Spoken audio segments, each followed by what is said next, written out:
instance, there's a pretty weird thing that I really don't like that Reddit's doing right now, and I think that they don't realize that it's fallacious in nature. There's a lot of people that claim that I can't explain things simply, and that other people, most notably Papa Smithy, can explain things simply. The problem is that when Papa or people that are liked make a blanket generic statement, it is accepted by people, whereas if I make a blanket generic statement, it is not accepted by people. I could say that so-and-so have better mechanics than, I could say that Adam has better mechanics than Bob, and another person could say that Christy has better mechanics than Denise. The problem is that when someone says that Christy has better mechanics than Denise, it is accepted because they're liked. But when I say that Adam has better mechanics than Bob, it somehow requires an explanation which cannot be easily explained, because in order to come to that conclusion, it comes with a lot of implied knowledge over the course of dozens and dozens of games based on seeing those players put into certain spots. And so it's very frustrating that people can't understand this type of a thing. There are the people that are mocking the generic Green Wings and KT statement, but they fail to realize the irony in it all, right? Like, if Mr. Buffalo can beat some of these teams, or some of these games can actually come really close, people aren't realizing what's making these teams come really close, and the average viewer is not going to understand what is happening inside of the game. For instance, I know that I made the assertion that the SKT G2 game was SKT favored before the final fight, and I can actually just explain pretty simply how it was SKT favored before the final fight. I mean, I'll literally just freeze frame where SKT is ahead. It has to be a couple of days ago, right? Day 1? Is this it? There's literally a point in the game where SK Telecom's ahead, and it doesn't matter that I explain it, because the people are unwilling to hear the explanation, and on top of that, they're unwilling to accept it. So right here, SKT is ahead. And the reason that SK Telecom's ahead right here, okay, hold on. I think my webcam is massive and my screen is black. All right, hold on. Video capture, turn that off.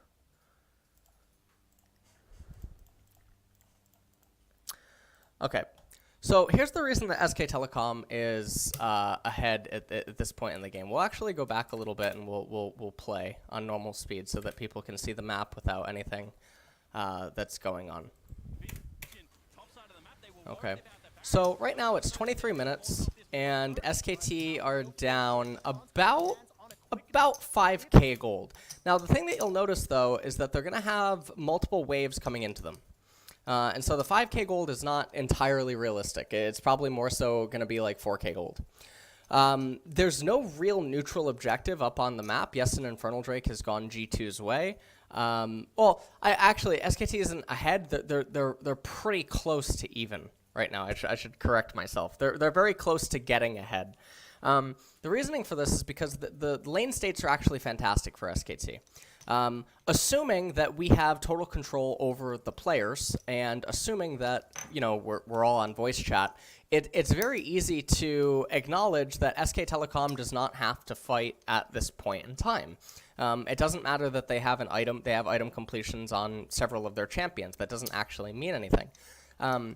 If they continue allowing this game to go to 3-4 items, SK Telecom's team composition inherently becomes stronger, and we've seen many times, not even just in MSI, but we've seen so many times inside of LCK, LEC, LCS, that gold score is often misleading. You can actually have a gold advantage and be considerably behind. You can have a 6,000 gold advantage and be behind, because the way that the champions base scale and the way that they scale relative to the item completions that they end up obtaining, but also the way that they can function in synergy with one another, is just not there. So right now, G2 actually lacks the ability to penetrate any of the turrets, and also the side lanes are not able to be blitzed at a speed enough that is somehow miraculously going to allow G2 to just go and capture the Baron. Even if we give this really nice scenario where G2 can somehow perforate the mid-tier 2 turret, okay, great. Their gold ends up going up microscopically. It doesn't actually change the surface of the game. It doesn't change any of the dynamics of the game. This is a stage where SKT can, in theory, go triple blue trinket, or even quadra blue trinket, and it becomes actually pretty easy to defend against the Baron, especially because you have other ways of actually checking the Baron. If SK Telecom don't leave their turrets and they continue to just let the waves come into them due to the natural base levels across the board, the minions on the side of G2 are actually stronger than they are on the side of SK Telecom, which means that it's going to be a natural push into SKT. Because G2 lacks the ability to actually dive turrets, G2 is diminished to smoke and mirrors type gameplay, having to control vision and restrict access around SK Telecom's jungle, and then try to bleed them out that way. The problem is that the gold lead is not high enough relative to the fact that SK Telecom's champions begin to take over at 3+ items, and they're naturally just going to be stronger from that point forward, and thus the threshold is actually really close to being hit. So if SK Telecom don't take any team fights right now, G2 are still not in a position where they can actually take the Baron. Because they're not in a position where they can take the Baron, the question then becomes, well, at what point do they finally get into a position where they can finally take the Baron? Well, against the red side of SKT, it's really hard to actually fight inside of this jungle. Azir is extremely powerful, Ezreal inside of this area is very, very powerful, and one might be able to argue that Xayah and Ryze are also powerful, but due to the nature of how these champions fight, it is definitely going to be more favorable regarding the terrain for SK Telecom's team composition, unless Jace ends up landing Miracle EQs. But then, if we're talking about Miracle EQs, or if we're talking about ideal situations for G2 to occur, then you must also entertain that ideal situations for SK Telecom must also be likely to occur, and thus you have to entertain the realistic scenario of what is likely to happen. Yes, I don't doubt that Jace can definitely land some EQs, but is it enough to entirely shove out SKT and cause them to be unable to approach the back of the Baron pit or to advance into their red side jungle? And I think that the answer is no. I think that SKT, well, no, I don't think. I know that SKT has too much range with their skill shots on Ezreal as well as Azir, and if they swap to blue trinkets, it's very easy for them to advance. And there's been a lot of games in professional play where we have seen spots where teams have been in this kind of a position, and it's not that difficult to actually fight out of. So, entertaining all of this, does SK Telecom have an obligation to fight right now? And the answer is no. But what does SK Telecom do? Well, they pull a fucking Afrika. They try to engage onto perks. Not only that, the fight is actually over at this freeze frame. But SK Telecom decides that the fight doesn't need to actually be over on this freeze frame. Clid continues to advance forward, and Teddy, God knows why, is on the left-hand side, ends up getting hit by Xayah. Clid ends up getting locked up completely despite having his flash available. So if the scenario that I just talked about played out, there is nothing actually preventing SK Telecom's champions from doing what I just requested them to do. There is no scripter-like movement involved. There's no requirement for them to be inhuman. It's actually relatively simple movement and relatively simple requests for what the champions could be doing. And this all actually comes after G2 flounder the mid-game, because what you'll notice is that Wunder leaves laning phase level 11, but Khan is the first person to hit level 13, despite Wunder having a 2-level advantage. Let's take a look here.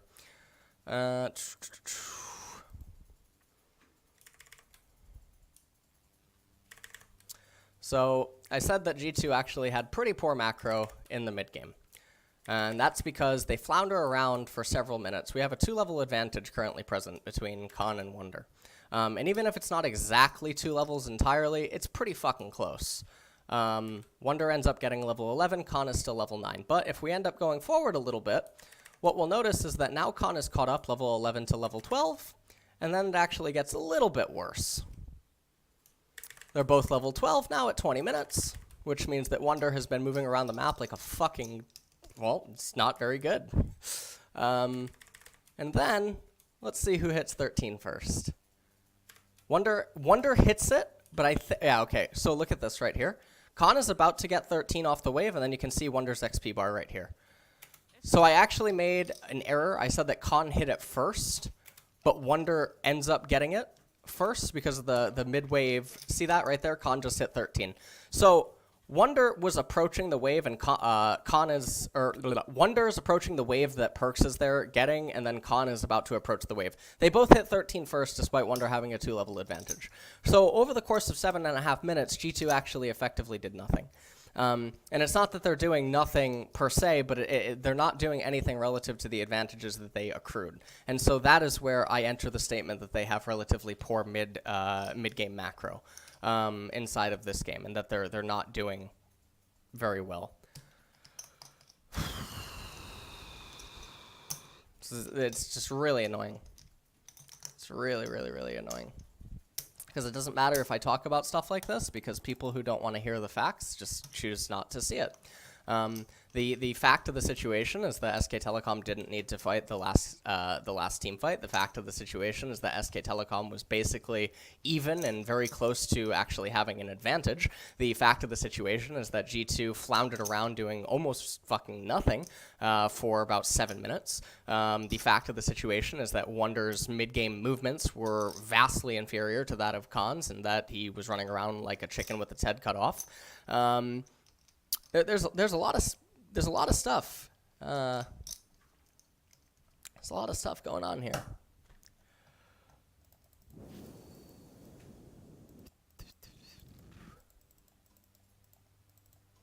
So, facts don't matter to Reddit. Facts also don't matter to people criticizing me. So, yeah, SKT didn't need to take the team fight. They just didn't need to take the team fight. You can't watch this, claim to be unbiased, and then not acknowledge that SK Telecom is blundering more than G2 is doing anything. G2 is nay-ramming in mid with very ugly side lanes without any real neutral objective up, and they are basically begging on the chance that SK Telecom will handshake the fight. Yes, you can try to view this from a narrative like, oh, Perks is baiting. No, he's not baiting shit, assholes. Listen, okay, SK Telecom, from this exact freeze frame, does not need to continue the fight. There is no bait being had, okay? You cannot use confirmation bias or whatever type of stuff you want to use to support this narrative that somehow G2 is baiting this fight. SK Telecom are playing bad. They are making a pretty bad mistake by continuing forward because of all the stuff that I just mentioned forward. And if you think I'm an asshole for saying that you're being fucking stupid for claiming that, you know, SKT is just playing bad, well, I don't know.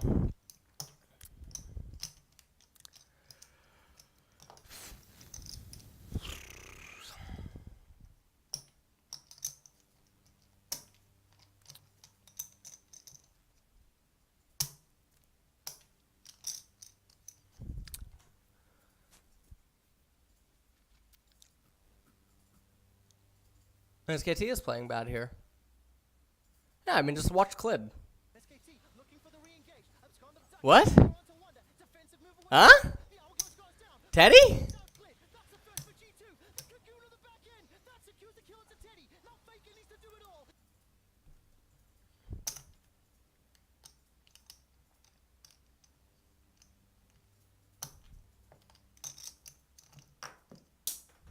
Yeah, it just doesn't make any sense. Makes no sense. You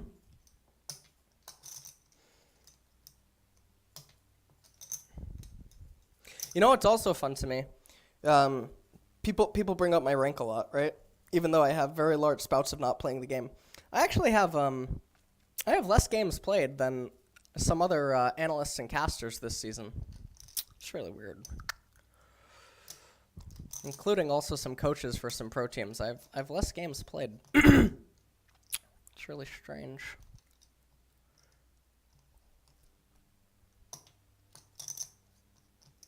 Well, I was D1 promo 2 days ago, and then I lost 150 LP in 1 day. I had quite a big mental boom. But there are plenty of people that are much lower than that. Not that rank is ever relevant. I just find it very funny that they use my rank to try to defame me in some way, whilst not realizing that the very people that they are trying to prop up around me are even lower than me with more games. My ego's too big. Thank you, Reanimate One.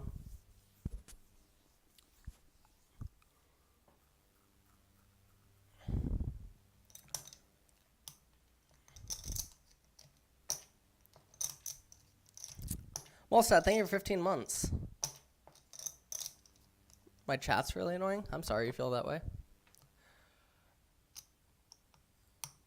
No, Koma's been platinum for like the last 4 seasons.